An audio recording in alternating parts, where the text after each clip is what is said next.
want to talk about this interview that happened with Tucker Carlson and Vladimir Putin.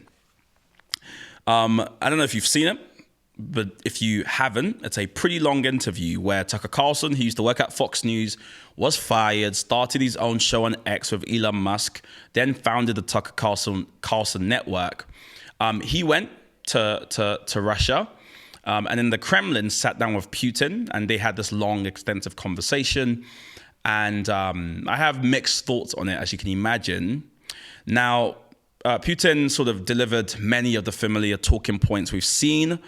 And one thing I hate about Tucker Carlson's interview style is he does this thing of just allowing anything to be said with no pushback. This isn't some sort of podcast. This isn't Drink Champs. He's not sat down on Stephen Bartlett's podcast, crying his eyes out. This is a news interview. And where Tucker Carlson could have challenged him and put kind of a different perspective, he just did that thing he does in the Tucker Carlson style.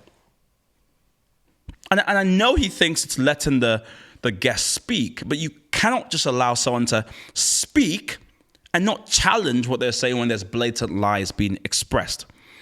Now, this is Tucker Carlson's sort of first major interview, and I hope only one, with Putin.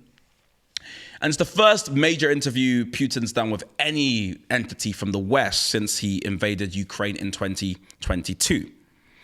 Now, I think two things can be the case at the same time. One is that Tucker Carlson, you may say, could and should have interviewed Putin. But I think what we also saw was how sort of clever and anti-American Putin really is, because he used the interview to basically justify his barbaric invasion of a sovereign nation, and in the interview offered no sense of an off-ramp of how things might get better, what might happen in the future, because he believes he is winning. Now, three major questions that I've been asked that I want to answer. First is, should this interview have happened? I would say no. Some will probably say there's two sides of every story. It's always good to hear the other side. And whilst this is broadly true, in this situation, we know who and what Vladimir Putin is about. It's no shock to people. There is no absence of Vladimir Putin's view. You only have to live in Russia or tap into Russian state media to see what Putin thinks. His thoughts are pretty much expressed day in, day out. In fact, to access news from the West in Russia, you have to use VPNs. You really have to try hard. There's only one or two channels that aren't really influenced or controlled by the state. And so what interviewing people like Putin does is it reframes the war as sort of two sides with different perspectives going back and forth, and we can all pick what side we believe in. And that's not what happened. What happened was a sovereign nation being invaded by another sovereign nation. It's not some sort of dispute over land.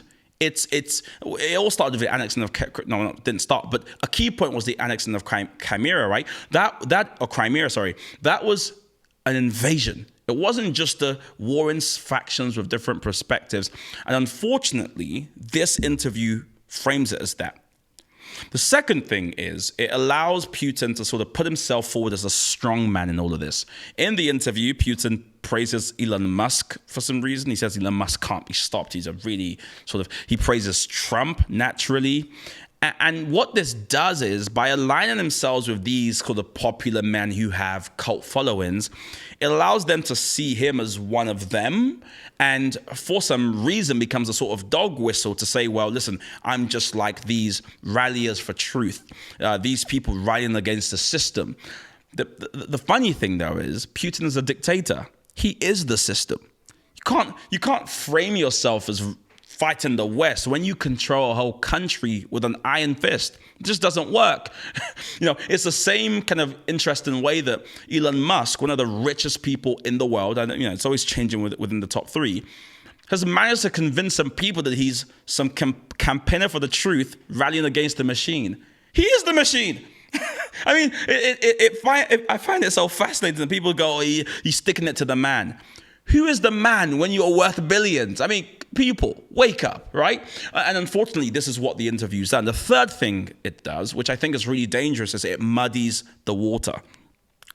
The big takeaway for people in this interview is, and I quote, this is what everyone's been saying on Twitter.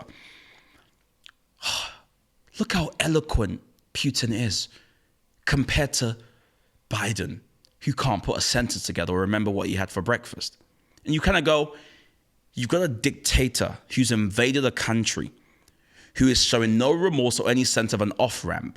And your takeaway is how eloquent he is. I mean, imagine Hitler being interviewed during World War II. And what people are saying is, wow, I love how he uses sentences. You'd go, what? Are we forgetting that there's an active war happening and you've got this aggressor that is not letting or relenting? Like, in what way is that the takeaway? But that's what people are taking away. They're forgetting a murderous dictator and what he's done. And they're just talking about his eloquence. Oh, his command of ancient history is amazing. Oh my gosh, he knows so much about history. Who cares? How is this in any way interesting? Why aren't we focusing on the issue at hand, which is the fact that there's a war going on and people still being displaced? Tucker Carlson, unfortunately, did nothing to challenge Putin. He nodded.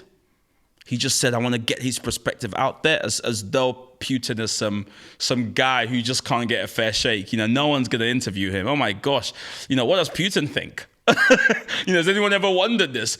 What a marginalized group that we need to platform. I mean, it's ridiculous, to be quite frank. So I hated the premise of the interview. I didn't think it needed to happen. And unfortunately, it just does that thing of muddying the water. And people just seeing everything as a game of truths. You've got Putin's truth and you've got Ukraine's truth. And it's like, no, there is the truth. And we need to stick to that. And those are my thoughts. If you enjoyed that video, please be sure to hit the subscribe button and the like button. These are simple, free ways you can support the channel. And of course, as the channel grows, we're able to do more interesting videos. We're able to cover more things. And of course, I want to know what you think about this video. So did you watch the interview? What are your thoughts? Good, bad? What are your takeaways? Let me know in the comment section.